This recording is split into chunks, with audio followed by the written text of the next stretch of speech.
क्या है ये बड़ा खुलासा?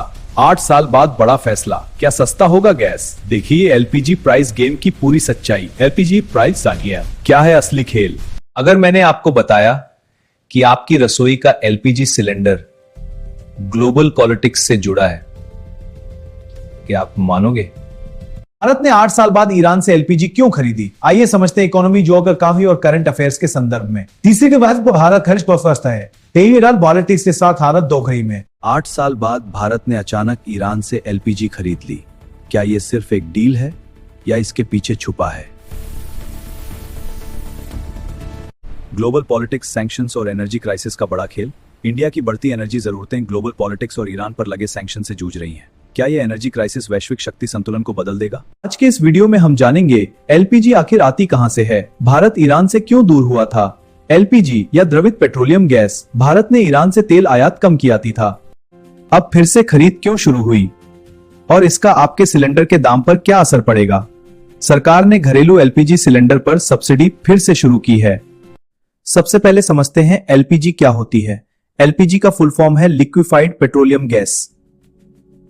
मुख्य गैसें propane plus butane. Cooking LPG stoves provide quick, clean heat for daily meals. Heating patio heaters offer efficient warmth in outdoor spaces. Industrial factories use LPG. LPG is a byproduct of crude oil refining. During the refining process, LPG is separated and collected. LPG is easily liquefied under transport. Gas undergoes compression. This transforms it into a liquid. The liquid is then stored in a cylinder. क्या भारत खुद LPG बनाता है? नहीं, Bharat LPG का 60% आयात करता है। यह डेटा देख 40% है। आयात ज्यादा खाड़ी देशों से होता है। एलपीजी टर्मिनलों और पाइपलाइनों से घर पहुंचता है। घरेलू उत्पादन सीमित। प्रमुख आपूर्तिकर्ता मध्य पूर्व के देश, अमेरिका, सऊदी अरब, संयुक्त अरब अमीरात। भारत एलपीजी के सबसे बड़े आयातकों में से एक है। अब आते हैं असली सवाल पर, ईरान से एलपीजी क्यों बंद हुई थी? ईरान पर अमेरिकी प्रतिबंधों के कारण भारत ने 2018 के आसपास तेल और एलपीजी खरीदना बंद कर दिया। यह कदम वैश्विक राजनीति में आर्थिक प्रतिबंधों के प्रभाव को दर्शाता है। प्रतिबंध का मतलब है आर्थिक पाबंदियां। भारत ने इन्हें रोका क्योंकि अमेरिका का दबाव था। इसके साथ ही बैंकिंग और भुगतान में समस्याएं भी थी। अब 10 साल बाद अचानक बदलाव क्यों? मांग बढ़ रही है, सप्लाई कम है और कीमतें आसमान छू रही हैं। फिर भी सरकार चुप है। अब बताइए ये बदलाव क्यों? रीजंस? वैश्विक ऊर्जा संकट गहराता जा रहा है, लेकिन ईरान से सस्ता एलपीजी मिलने की उम्मीद है।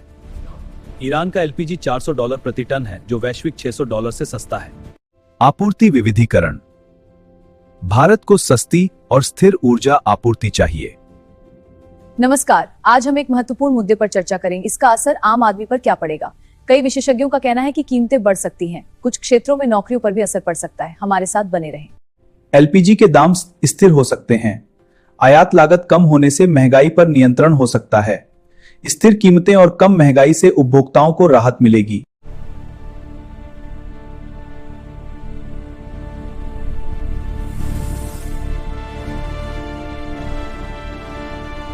अब देखते हैं एग्जाम के लिए इंपॉर्टेंट क्वेश्चंस। पहला सवाल, हाल ही में लॉन्च किया गया 5G AI टूल क्या है? ए एयरटेल 5G, दी जियो ट्रू 5G। उत्तर है ए नई दिल्ली। एलपीजी का मुख्य घटक क्या है? प्रोपेन और ब्यूटेन। भारत की एलपीजी इंपोर्ट डिपेंडेंसी कितनी है? लगभग 55%। ईरान पर सैंक्शंस किसने लगाए? यूएन, यूएसए और ईयू ने। तो दोस्तों, यह सिर्फ एलपीजी खरीद नहीं है, यह ग्लोबल पॉलिटिक्स, इकोनॉमी और स्ट्रेटेजी का कॉम्बिनेशन है। अगर आपको यह डीप एनालिसिस पसंद आया तो चैनल को सब्सक्राइब जरूर करें। एक तरफ सस्ता तेल, दूसरी तरफ अमेरिका का दबाव और बीच में फंसा भारत। लोग कहानी ज्यादा देखते हैं, लेक्चर नहीं। क्या भारत यूएस के दबाव से बाहर आ रहा है? क्या यह चाय स्ट्रैटेजी का हिस्सा है? ये थाइल्फा है। लेकिन कमेंट सेक्शन में भारी भड़क उठा है। लोगों की राय जानने के लिए बने रहिए। इसका असर सीधे आपके एलपीजी सिलेंडर के दाम पर पड़ेगा। फॉर एग्जाम्पल, ₹2 सिलेंडर को ₹900 हो सकता है। लेकिन असली ट्विस्ट अभी बाकी है। अब जो मैं बताने वाला हूं वो बहुत कम लोग जानते हैं। भारत और ईरान के बीच एलपीजी टैंकर व्यापार मार्ग का एक एनिमेटेड दृश्य। ईरान के चाबहार बंदरगाह से भारत के जामनबा पर का आर्थिक संपर्क के जमदों का दर्शाए। अगर आपने यहां तक देखा है तो कमेंट में एलटीजी लिखो। हाँ, आपको बस कमेंट बॉक्स में एलटी टाइप करना है, इतना आसान है। तो कमेंट में एलपीजी लिखना भूलें।